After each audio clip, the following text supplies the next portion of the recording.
I'm just fed up with the LeBron too much control. I mean, yeah. Who should they give control to in the organization? But do you hear any players complaining about LeBron having control anywhere? You know why? Because it's been beneficial for all the players in the league.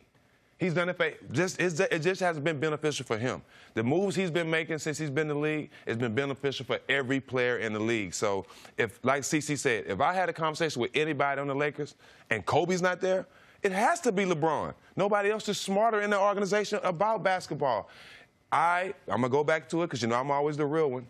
They just upset that LeBron has been in control of his career since day one, and he's a young black man that knows his worth. That's basically what the problem is. And to your point about how players don't complain, you're not talking about just his teammates. No one. He has shifted the power dynamic within the NBA from team to player. Right. It was, the big three in Boston was put together by Jenna's friend Danny Ainge. My guy. Since then, though, the major moves in the league have been player-initiated. They have been, it was LeBron's move the first time, the second time, for whether people liked it or not, Kevin Durant's move, and the Kawhi Leonard last year, the Anthony Davis attempted to this year, and the way they have shifted that. Now, on this specific instance, unless and until the Lakers hire Sam Presti or R.C. Buford or Bob Myers or anyone who actually knows how to run an NBA front office and has shown that ability, then of course they should lean on LeBron to a degree. But I don't even think they're leaning on him in this coaching search. I think it's just narrative. I think it's just optics. I think it's just, well, LeBron has the relationship with Ty Lue, so if we hire him, how will that look? And what better option do they have? I mean, because for me, especially with the basketball team, which I have seen, that a player can immediately become a coach, can immediately become an executive, can immediately go and work in television, because there's so many things that basketball, because you're learning all those things. As a football player, you only basically know one side of the ball, so you don't see that transition. So basketball players, they've been dominant in the NBA from a player to coach to front office standpoint for 40 years. LeBron is a basketball savant. Forget if you like him, forget if you don't. And Shaquille O'Neal told me this. I went to a practice with the Cavs, and he sat me down. Hey, here we go, yeah. Hey, see. Dim the lights. Yeah, young boy, smartest basketball player I ever know. Remember the sets? Yo, see, the coach was calling something. LeBron called out their plays and everything. This was just in a regular practice before the championships and all that. So we need to give LeBron credit for the type of basketball mind that he has. He has the type of basketball mind in 30 years.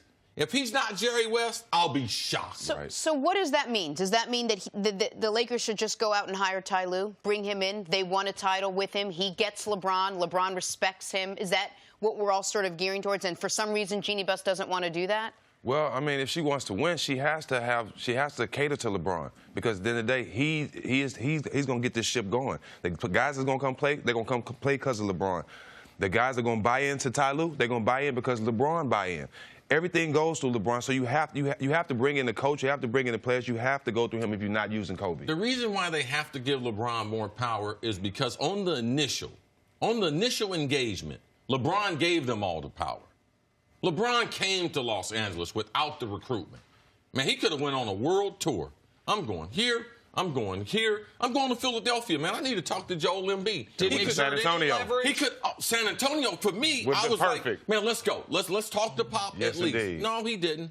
Sat in his palatial estate. Magic Johnson had the address. Pulls up to the front. No worries. No courting. No dating. None of that. LeBron and LeBron in his contract demands gave them the no trade, gave it back. Right. I'm going to give you a max deal, 4 years. That's the max he could do.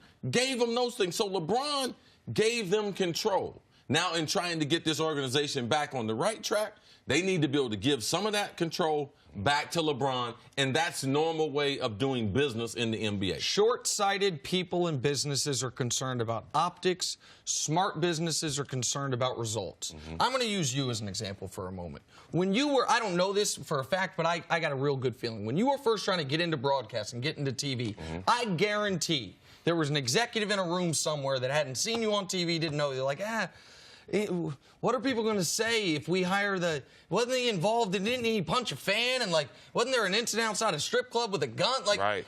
And I'm sure there was the optics of hiring Steven Jackson.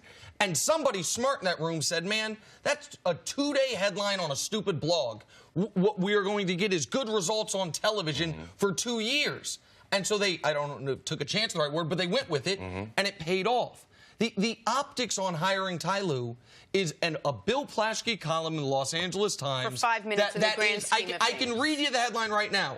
Welcome to the world of the Los Angeles LeBrons. And it's a story about how it's his franchise and how Dr. Bus would be fine. If you win 55 games and you're in the Western Conference Finals, none of it matters.